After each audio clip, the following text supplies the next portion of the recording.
Penutupan akses jalan menuju pesantren Darul Istiqomah Kabupaten Maros masih terus berlangsung hingga Jumat siang.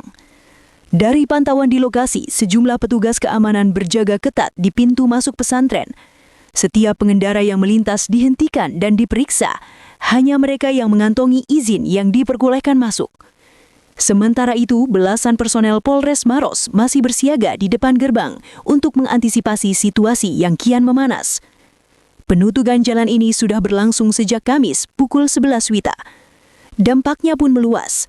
Persiapan resepsi pernikahan cucu seorang kiai dan putri Sekda Maros yang dijadwalkan pada 5 April terancam terganggu. Sebanyak 2.000 undangan telah disebar, namun 11 mobil vendor dekorasi terpaksa putar balik karena tidak diizinkan masuk ke lokasi. Padahal seluruh perlengkapan pesta sudah siap. Para vendor bahkan sempat menunggu hingga 15 jam, namun hingga dini hari akses tetap ditutup dan mereka akhirnya kembali tanpa menyelesaikan pekerjaan. Ketua Panitia Pernikahan Muinul Haq menyayangkan penutupan tersebut. Ia menegaskan pihaknya telah mengantongi izin keramaian. Sementara itu, warga juga mulai angkat suara. Salah seorang warga, Ilham Mustafa, mengaku kondisi ini membuat warga tidak lagi nyaman.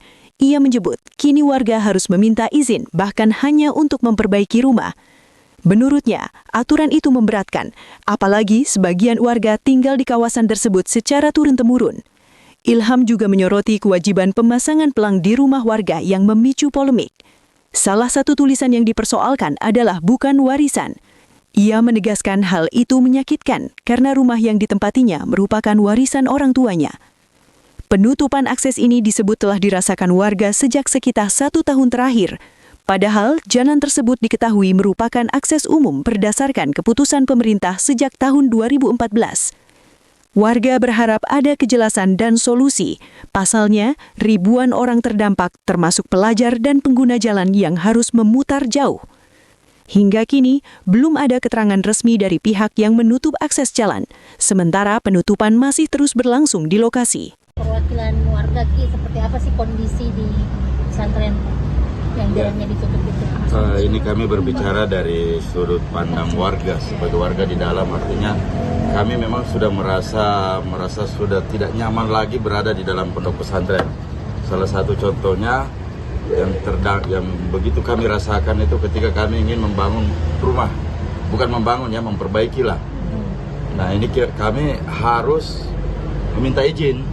Nah, ini kan hal yang menurut kami itu sudah tidak relevan lagi dengan adanya pendirian di dalam. Karena bagaimana kami mau meminta izin, nah, sementara kami kan membangun, kebanyakan warga membangun itu tidak langsung membangun ya.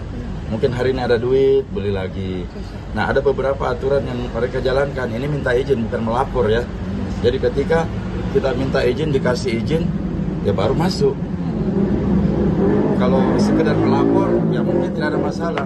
Dan hal itu kami sebagai warga tidak pernah menentang untuk aturan-aturan itu. Itu tidak pernah. Kalau selama aturan itu memang sekedar melapor. Aturan itu dibuat misalnya ketika ada warga, itu harapan kami. Ketika ada warga yang tidak jelas mau membangun dan dipersulit, itu wajar.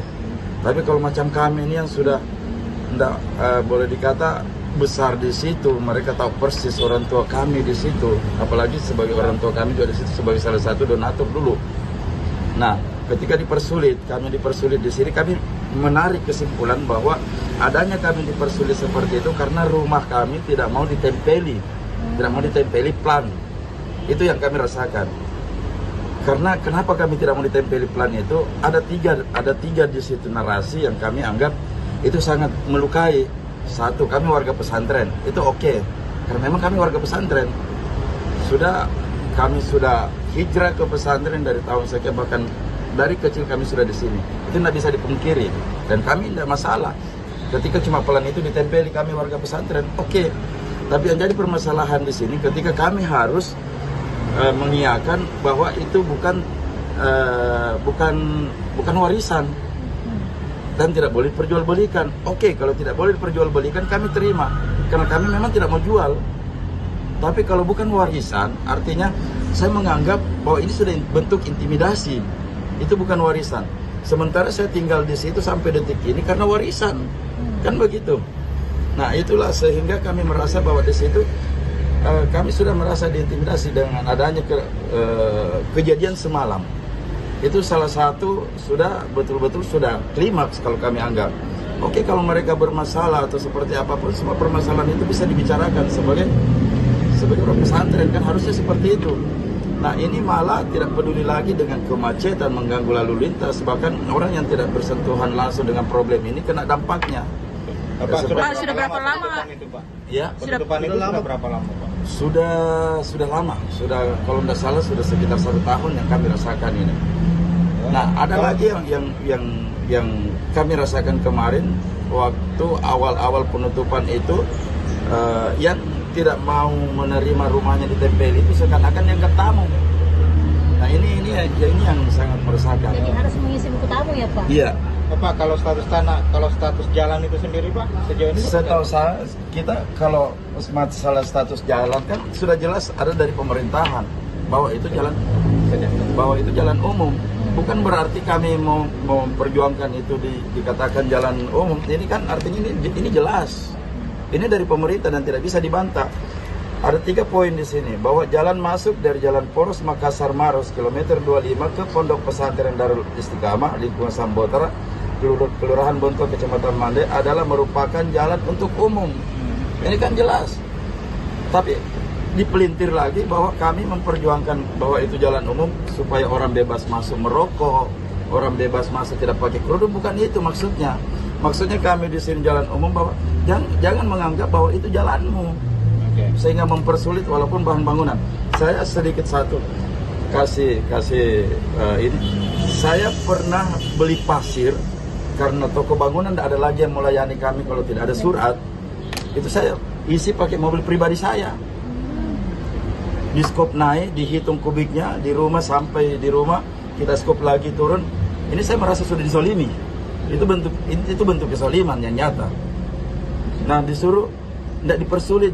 Terus saya sudah pernah meminta izin ya, tidak digubris. Saya telepon tidak diangkat karena buat apa saya ke kantor di situ ketika kita disuruh tulis semua apa bahan bangunan yang harus masuk ke dalam, ditulis semua.